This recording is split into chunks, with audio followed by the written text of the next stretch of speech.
All right, let's get right into it.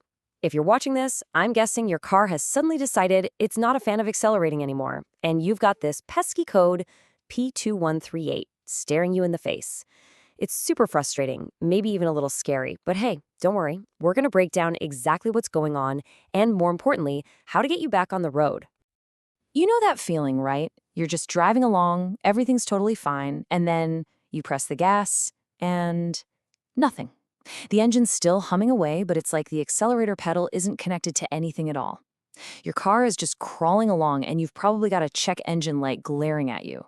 It's a real heart stopper. So what you're experiencing is actually a safety feature. It's called limp home mode, or sometimes fail-safe mode.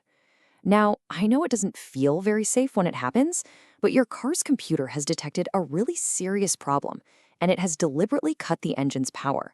It's trying to prevent something way more dangerous, like the car suddenly accelerating on its own.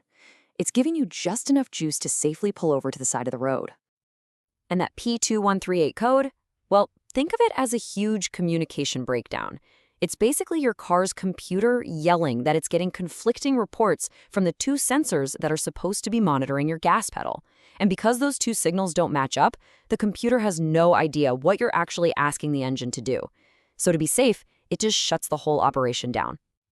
To really get why this disagreement is happening, we've got to look at the tech behind your gas pedal. You see, it's not the simple mechanical thing it used to be.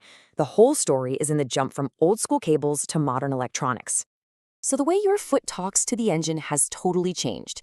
Back in the day, in older cars, you had a simple steel cable that physically connected the gas pedal to the engine's throttle. You press down, the cable pulls, the engine goes. Simple, direct. But modern cars, they use what's called a drive-by-wire system. Now, your gas pedal is basically just a high-tech sensor. It sends an electronic voltage signal to the computer, and the computer then tells the engine how much to rev.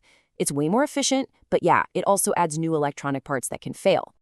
And here's the absolute heart of the issue. For safety, this whole system actually uses two sensors to read the pedal's position. Think of it like a bank vault that needs two different people to turn their keys at the exact same time to open. The car's computer is constantly, and I mean constantly, comparing the voltage signals from both of those sensors. If those signals don't match up perfectly, if one key turns but the other one glitches, the computer flags a major error, throws up that P2138 code, and slams the brakes on your engine power. It demands perfect agreement, no exceptions. Okay, so we know what's going on. It's a sensor disagreement. But the big question is why? Let's play detective and look at the most common culprits behind this electronic argument. All right, if this were a police lineup, the evidence would point overwhelmingly to one main suspect, the accelerator pedal position sensor, or APP sensor for short. This is the whole sensor assembly that's attached to your gas pedal, and it is by far the #1 cause of a P2138 code.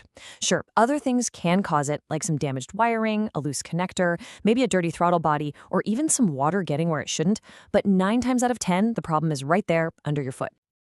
So, now that we have our list of suspects, how do we prove which one is actually guilty? Here's a really straightforward plan to investigate the issue and nail down the culprit. Your investigation should always start with the easy stuff. First, just get a flashlight, get down there, and do a simple visual check of the wiring and the connector right above your gas pedal. You're looking for anything obvious: frayed wires, gunk and corrosion, maybe a connector that's just a little loose. Second, you can try a full system reset. Just disconnect the car battery for about 15 minutes. If it was just a random electronic hiccup, this might clear it. But if that check engine light comes right back on, well, you know you've got a bad part.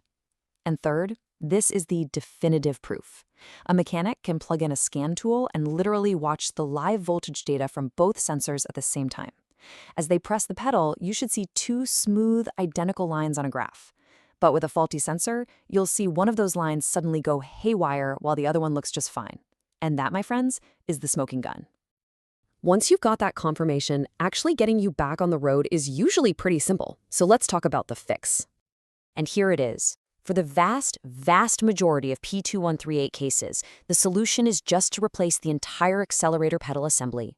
Those sensors we've been talking about are built right into it, and it's usually just a simple bolt-on, bolt-off part. This one replacement takes care of the root cause of that whole sensor disagreement. Now, one really important pro tip for after the repair is down. Once that new pedal assembly is installed, don't freak out if the car's idle seems a little rough or maybe a bit high. the car's computer needs to learn and recalibrate to the new sensor.